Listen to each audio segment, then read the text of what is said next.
Tu as passé des mois, peut-être des années, à être la cible silencieuse. On s'est moqué de ta sérénité. On a qualifié ta patience de faiblesse. On a tenté de convaincre le monde, et parfois même toi, que ce silence était le signe d'une défaite. Mais aujourd'hui, tout cela change. Parce que le masque est tombé et ce qui apparaît n'est pas ce qu'il s'attendait à voir. Si tu es ici, c'est que tu sens avoir traversé un processus que peu parviennent à nommer. Une saison d'invisibilité qui, au fond, était en train de te construire pour quelque chose qui va bien au-delà de ce que quiconque autour de toi pouvait imaginer. Reste jusqu'à la fin de cette vidéo, car ce que je vais révéler ici n'est pas une motivation creuse. C'est une cartographie de ce qui t'est arrivé et de ce qui est sur le point de se manifester dans ta vie. Commençons par une question directe. Combien de fois es-tu resté silencieux alors que tu aurais pu répondre? Combien de fois as-tu avalé ta colère, non par faiblesse, mais parce que quelque chose en toi savait que cette bataille ne valait pas ton énergie? Combien de fois les personnes autour de toi ont-elles interprété ce silence comme de la résignation, de la soumission, alors qu'en réalité, c'était du discernement pur à l'œuvre en toi? Il existe une différence brutale entre celui qui se tait par peur et celui qui se tait parce qu'il a compris que le silence est la réponse la plus puissante qui soit. Et cette différence, la plupart des gens ne l'apprennent jamais. Toi, tu l'as apprise. Pas dans une salle de classe, pas dans un livre de développement personnel, mais dans le laboratoire le plus exigeant qui soit. La vie réelle, avec ses trahisons, ses portes closes, ses moqueries dans le dos et ses moments de solitude profonde. Maintenant, avant de continuer, j'ai besoin que tu fasses une chose. Si cette vidéo touche déjà quelque chose de réel en toi, clique sur le pouce bleu maintenant. Cela semble simple, mais ce geste indique à l'algorithme que ce contenu doit atteindre plus de personnes qui sont exactement là où tu as été. Tu peux être la raison pour laquelle quelqu'un trouve cela aujourd'hui. La saison dans l'ombre n'était pas une punition. Il existe un récit que le monde moderne nous impose. Le succès doit être visible. Attention, vous devez vous préparer maintenant. J'ai préparé un contenu exclusif pour ceux qui sentent qu'ils ont été mis à part pour quelque chose de plus grand, mais vivent entourés de bruit, de distractions et de surcharge mentale. C'est un parcours de 30 jours qui va transformer votre vie, un chemin guidé pour blinder votre esprit et vous préparer à ce qui vient avec des pratiques quotidiennes de focus, de limites et de discipline, également disponibles en version audio immersive. Plus de 10 000 lecteurs ont déjà transformé leur vie grâce au parcours de 30 jours. Des milliers de personnes ont déjà commencé cette transformation. Des gens comme vous, qui en avaient assez de vivre dans le brouillard. Des personnes ordinaires qui ont décidé de ne plus accepter le chaos mental. Profitez de cette offre à durée limitée, uniquement ce mois-ci. Accédez à votre lien juste en dessous, dans le commentaire épinglé. Rapide et bruyant. Si tu n'apparais pas, tu ne grandis pas. Si tu n'es pas applaudi, tu n'avances pas. Les réseaux sociaux ont transformé ce mensonge en religion et des millions de personnes y sont asservies, vérifiant les likes à 3 heures du matin, mesurant la valeur de leur propre vie en commentaires et partages. Mais toi, à un moment de ton parcours, tu as commencé à te déconnecter de ce système. Peut-être que ce ne fut pas un choix conscient au début. Peut-être que ce fut une douleur, une trahison qui t'a fait reculer, une perte qui t'a forcé à rentrer en toi. Une fatigue si profonde que l'idée de continuer à courir après l'approbation a simplement cessé d'avoir un sens. Et pendant que tu étais dans ce processus de retrait, les gens autour ont interprété cela comme une faiblesse. Il a disparu. Elle a abandonné. Pauvre, il n'a pas tenu la pression. Laisse-moi te dire une chose que tu ne t'es peut-être pas encore complètement permise de croire. Ils avaient tort. Profondément, totalement tort. La nature est la professeure la plus honnête qui soit. Et elle nous l'enseigne avec une clarté qui ne laisse place à aucun doute. Le chêne le plus résistant du monde ne pousse pas en plein champ, exposé à tous les vents, applaudi par tous les passants. Il pousse dans la forêt, souvent entouré d'autres arbres, avec peu de lumière qui parvient, développant des racines qui descendent à des mètres et des mètres sous la surface, là où personne ne voit, où personne n'applaudit, où le processus se déroule dans un silence complet. Et quand l'orage arrive, quand les vents qui renversent tout alentour s'approchent, c'est précisément ce chêne qui reste debout. Non parce qu'il a été le plus applaudi pendant sa croissance, mais parce qu'il a été le plus profond. Tu étais en train de faire pousser des racines. Ce qu'ils ont appelé faiblesse était une protection divine. Maintenant, je veux parler de quelque chose que la science moderne commence à peine à comprendre, mais que les traditions spirituelles du monde entier savaient déjà depuis des millénaires. Il existe un état de protection qui s'active chez les personnes engagées dans un processus de destinée, une sorte de champ énergétique, ou si tu préfères un langage plus scientifique, un état neurologique d'hypervigilance calibré qui commence à fonctionner comme un filtre automatique entre toi et ce qui pourrait te détruire. Les chercheurs en neurosciences appellent cela l'intelligence émotionnelle de haut niveau. Les traditions spirituelles parlent de discernement, de grâce ou d'onction. Le nom importe moins que les faits. Tu commences à percevoir les intentions avant que les mots ne soient prononcés. Tu commences à sentir quand une situation n'est pas pour toi, avant même qu'elle ne se développe complètement. Tu commences à te retirer instinctivement des environnements et des personnes qui, il y a quelques années, t'auraient complètement consumé. Et que se passe-t-il quand tu commences à exercer ce discernement? Les gens autour le sentent. Ils ne parviennent pas à le nommer, mais ils le sentent. Et leur réaction dit tout sur qui ils sont. Celui qui a de bonnes intentions envers toi respecte ce nouveau filtre.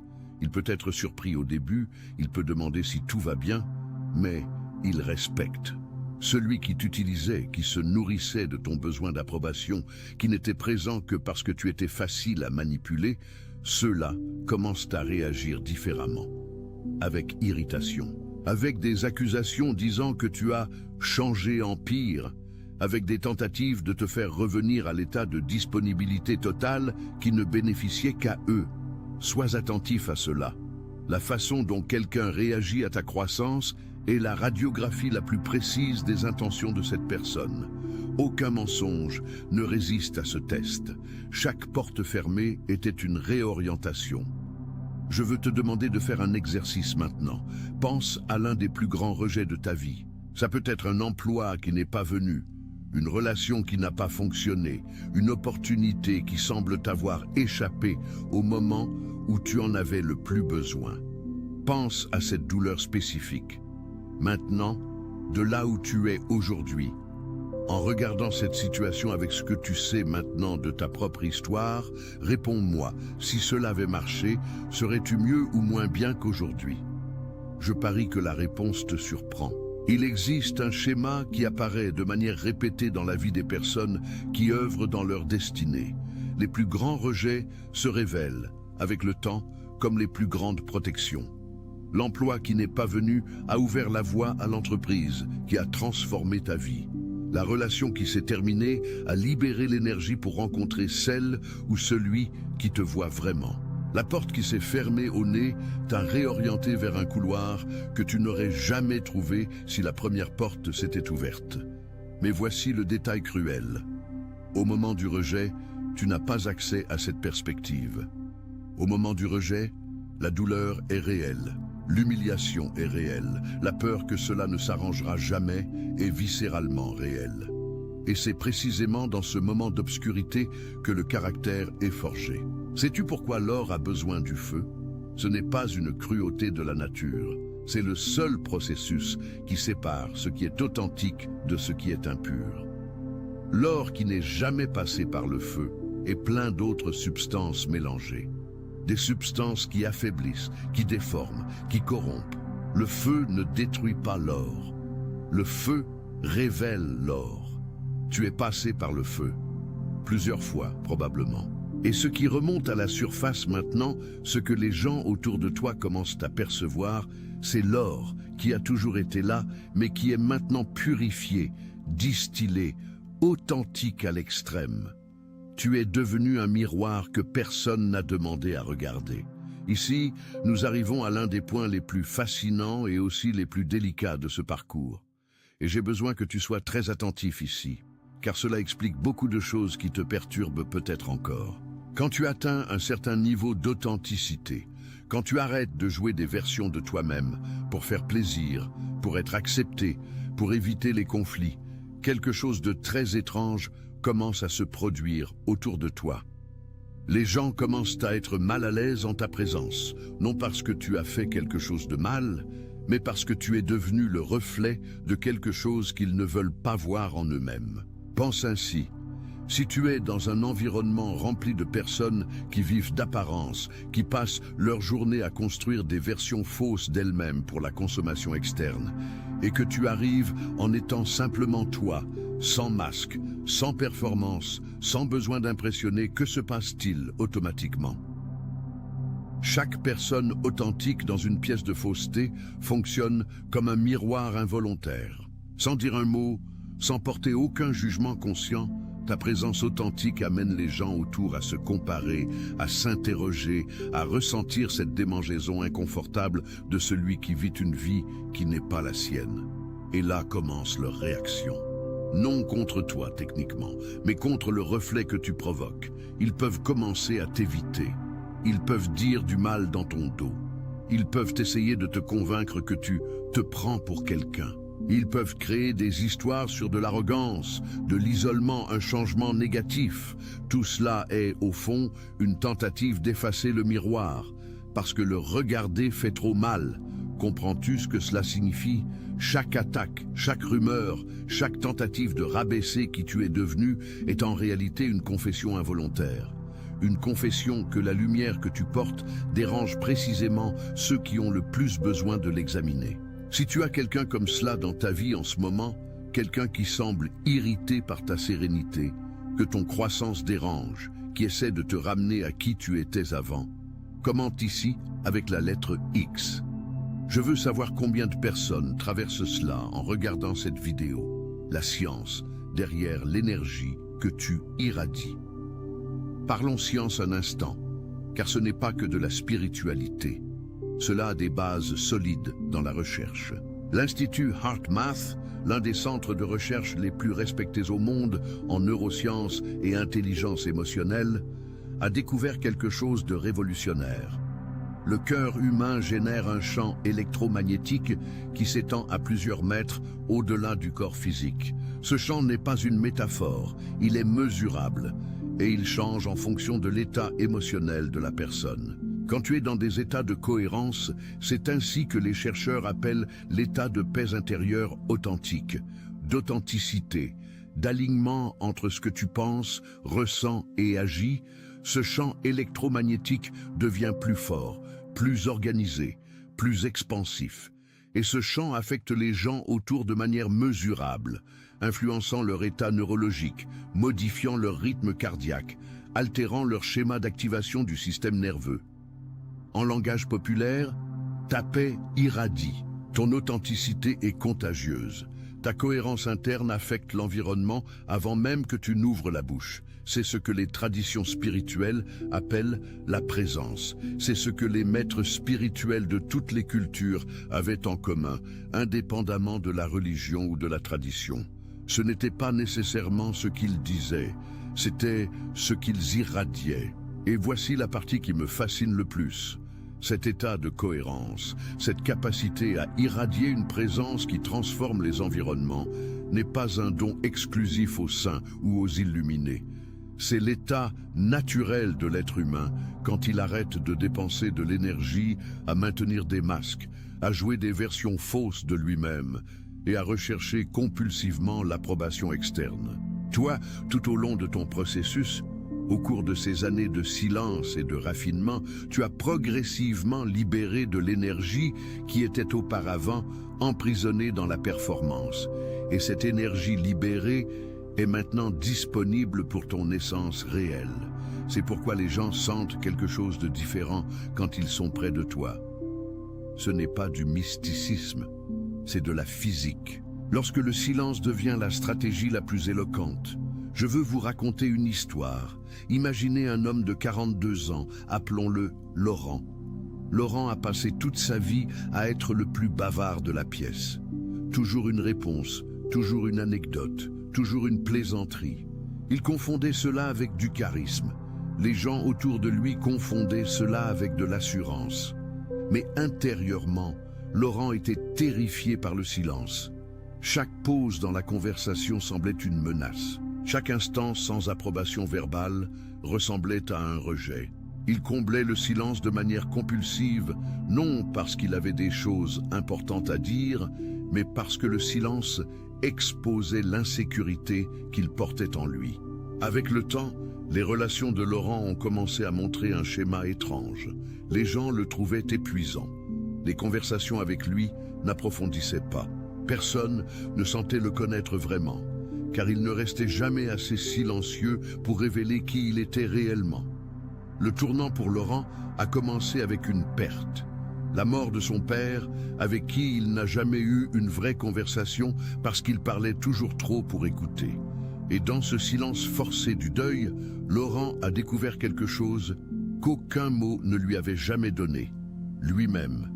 Il lui a fallu 2 ans pour apprendre à être à l'aise dans le silence. 2 ans pour arrêter d'utiliser les mots comme une armure.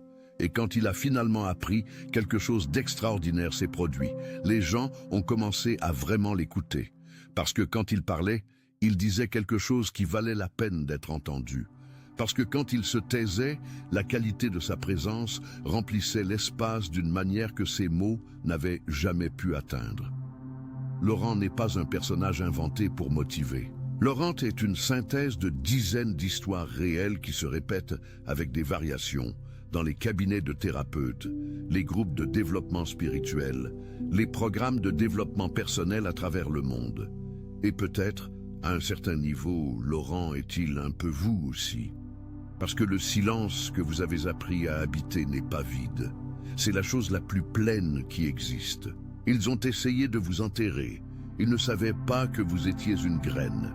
Il y a une phrase qui circule depuis des années sur les réseaux sociaux, souvent attribuée à une sagesse populaire, qui dit « Ils ont essayé de nous enterrer, mais ils ne savaient pas que nous étions des graines ». C'est l'une des phrases les plus partagées, car elle touche à quelque chose de profondément vrai dans l'expérience humaine. Mais je veux aller au-delà de la belle phrase et parler du mécanisme réel derrière cela. Quand quelqu'un essaie de vous enterrer, que ce soit par la trahison, la diffamation, la sabotage, le rejet délibéré, l'exclusion calculée, ce qu'il fait inconsciemment, c'est vous forcer à l'intérieur, vous forcer vers le bas. Et pour une graine, aller vers le bas et à l'intérieur n'est pas une destruction. C'est le début du processus de germination. La graine qui n'a jamais été enterrée ne germe jamais. Elle reste en surface, exposée, vulnérable, sans protection, sans la pression et l'humidité qui activent le processus de croissance. La graine a besoin de la terre autour d'elle. Elle a besoin de l'obscurité. Elle a besoin de la pression. Ce que vos ennemis, vos critiques, vos saboteurs ont fait, c'est involontairement créer les conditions parfaites pour votre germination. Et maintenant, l'ironie qu'ils ne parviennent pas à saisir, la racine qui a poussé dans cette obscurité est plus profonde que tout ce qui aurait pu grandir en champ ouvert, sous les applaudissements et la lumière constante. Et quand l'arbre que vous êtes devenu commence à apparaître au-dessus de la surface, ils ne comprennent pas d'où vient cette force. Ils ne comprennent pas comment quelqu'un qu'ils ont enterré peut croître avec une telle solidité. La réponse se trouve dans la profondeur des racines. Et les racines ont été faites avec exactement le matériau qu'ils ont fourni. Le marketing gratuit de votre destin. Maintenant, nous arrivons à l'un des points les plus ironiques et en même temps les plus fascinants de ce parcours. Et c'est une chose qui doit être dite clairement, car beaucoup de gens traversent cela sans voir la dimension comique et providentielle de ce qui se passe. Les mêmes personnes qui ont essayé de vous calomnier, qui ont répandu des histoires sur vous, qui ont passé des heures à parler de ce que vous faites ou ne faites pas, ces personnes ont fait quelque chose qu'aucun conseiller en marketing coûteux n'aurait pu faire pour vous. Elles ont mis votre nom dans la bouche de personnes que vous n'auriez jamais atteintes seules. Réfléchissez-y. Les commérages ont une portée extraordinaire. Une histoire négative sur quelqu'un voyage plus vite que n'importe quelle bonne nouvelle. Et chaque fois que quelqu'un parle de vous, même en essayant de vous diminuer, il répand le fait que vous existez, que vous importez suffisamment pour être le sujet de la conversation, que votre trajectoire vaut la peine d'être commentée. Et voici le détail qui transforme tout. Quand les personnes qui ont entendu parler de vous vous rencontrent enfin, que ce soit en personne, à travers vos créations ou votre histoire, que trouvent-elles? Pas la version déformée qui a été répandue. Elles vous trouvent, vous. La version réelle, affinée, authentique, qui est passée par le feu et en est sortie plus pure. Et la dissonance entre ce qui a été dit sur vous et ce que vous êtes vraiment a un effet puissant. Elle amène les gens à vous faire confiance plus profondément que si elles n'avaient jamais entendu les calomnies. Parce que la différence entre la distorsion et la réalité parle plus fort que n'importe quel marketing ne pourrait le faire. Ils ne le savaient pas, mais ils construisaient votre héritage en essayant de détruire votre réputation. La paix est un pouvoir. Comprendre la fréquence sur laquelle vous opérez.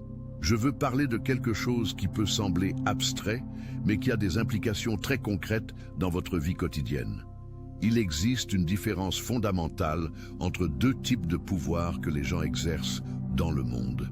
Le premier type est le pouvoir basé sur la domination. C'est le pouvoir qui a besoin d'une validation constante, qui se nourrit du contrôle sur les autres, qui grandit par l'intimidation, la manipulation, une hiérarchie rigide. C'est le pouvoir qui doit être vu pour exister. C'est le pouvoir qui s'affaiblit quand personne ne regarde. Le second type est le pouvoir basé sur la présence. C'est le pouvoir qui n'a pas besoin de s'annoncer, car il est senti avant toute annonce. C'est le pouvoir qui grandit en silence et se manifeste dans les résultats. C'est le pouvoir qui ne dépend pas d'un public pour être réel. C'est le pouvoir que vous avez construit. La paix n'est pas l'absence de conflit. La paix est l'état dans lequel vous opérez quand vous n'avez plus besoin de dépenser de l'énergie à réagir à ce qui ne vous concerne pas, à défendre des positions qui sont au-delà de tout questionnement, ou à prouver votre valeur à ceux qui n'ont pas les yeux pour voir. La paix est l'état où l'énergie qui était autrefois consommée par l'anxiété, la réactivité, la quête d'approbation, devient disponible pour la création, le discernement, l'action précise. Et en termes pratiques, qu'est-ce que cela signifie? Cela signifie que vous pouvez prendre de meilleures décisions, car vous ne réagissez pas à partir de la peur. Cela signifie que vous construisez des relations plus solides, car les gens sentent que vous n'avez besoin de rien d'eux, ce qui, paradoxalement, fait qu'ils veulent tout donner.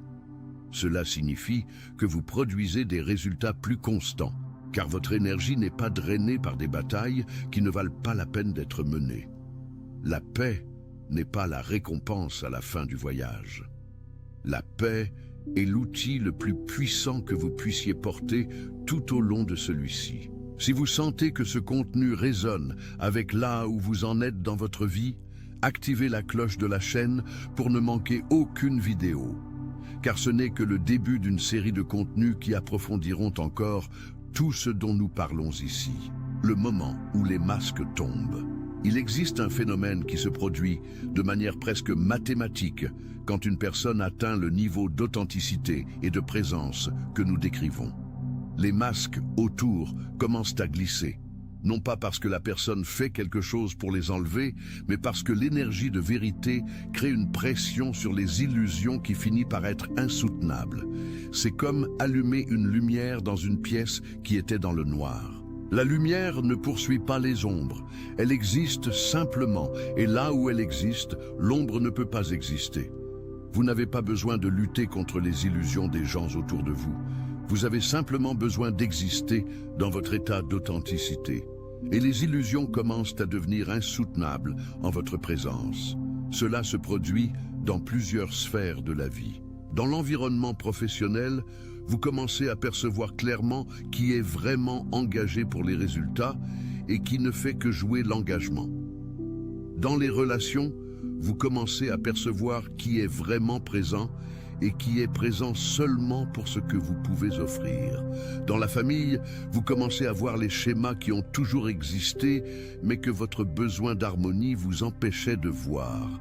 Et cette clarté, bien que parfois douloureuse, est fondamentalement libératrice, car vous arrêtez d'investir de l'énergie dans des dynamiques qui vous consument sans vous nourrir. Vous arrêtez de cultiver des relations qui n'existent qu'à la surface. Vous commencez à faire des choix à partir d'une vision beaucoup plus claire de ce qui se passe réellement. Quelqu'un que vous connaissez a récemment vu son masque se révéler. Partagez dans les commentaires sans nommer, racontez simplement comment a été le moment où vous avez pris conscience. Cela aide d'autres personnes à reconnaître les signes dans leur propre vie. Votre confiance en soi tranquille n'est pas de l'arrogance. Nous devons parler d'une des confusions les plus courantes qui se produit à cette phase du parcours. Quand vous cessez de rechercher compulsivement l'approbation, quand vous arrêtez de vous justifier constamment, quand vous répondez aux interrogations avec calme plutôt qu'avec anxiété, les personnes qui opèrent encore dans le mode de besoin de validation interprètent cela comme de l'arrogance. Ce n'est pas le cas. C'est du respect de soi. Et la différence est immense. L'arrogance vient de l'insécurité. L'arrogant a besoin de se placer au-dessus des autres pour sentir qu'il a de la valeur. Il rabaisse pour grandir, il compare constamment, et la comparaison doit toujours lui être favorable. L'arrogance est bruyante car elle a besoin d'être entendue pour exister. Le respect de soi vient d'une certitude intérieure. Celui qui a du respect de soi n'a pas besoin que vous soyez d'accord, n'a pas besoin de votre admiration, n'a pas besoin de votre validation. Il sait déjà qui il est, il sait déjà ce qu'il vaut, il sait déjà où il va. Et cette certitude n'a pas besoin de s'annoncer, car elle ne dépend pas de votre perception pour être réelle. La tranquillité que vous manifestez quand quelqu'un essaie de vous provoquer n'est pas une indifférence froide. C'est l'expression naturelle de quelqu'un qui n'a rien à prouver. C'est la réponse de quelqu'un qui a compris que toute provocation ne mérite pas de réponse. Non pas parce que vous avez peur de répondre, mais parce que vous êtes trop occupé à construire ce qui doit être construit pour gaspiller de l'énergie dans des batailles d'ego.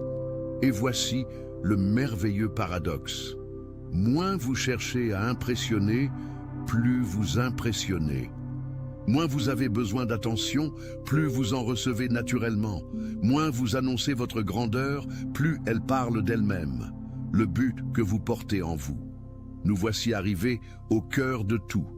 Et je souhaite en parler avec toute la gravité que ce thèse mérite. Il existe une question qui accompagne les êtres humains depuis toujours, indépendamment de la culture, de la religion, de l'époque historique. Quel est le but de ma vie? Pourquoi suis-je ici? Que suis-je venu accomplir? La majorité des personnes passent leur vie à tenter de répondre à cette question de l'extérieur vers l'intérieur. En regardant vers ce que le marché rémunère le mieux, vers ce que les autres admirent, vers ce que les parents attendaient, vers ce que la société considère comme une réussite. Et elles restent éternellement insatisfaites, car la réponse à cette question ne viendra jamais de l'extérieur. Le processus que vous avez vécu, cette saison de silence, d'affinement, de construction intérieure loin des projecteurs, a été fondamentalement un processus de retrait des couches externes pour retrouver ce qui a toujours été au centre. Le but n'est pas quelque chose que vous devez découvrir, c'est quelque chose que vous devez vous remémorer car il a toujours été là, simplement recouvert par des années de conditionnement, de peur, de représentation et de besoin d'approbation.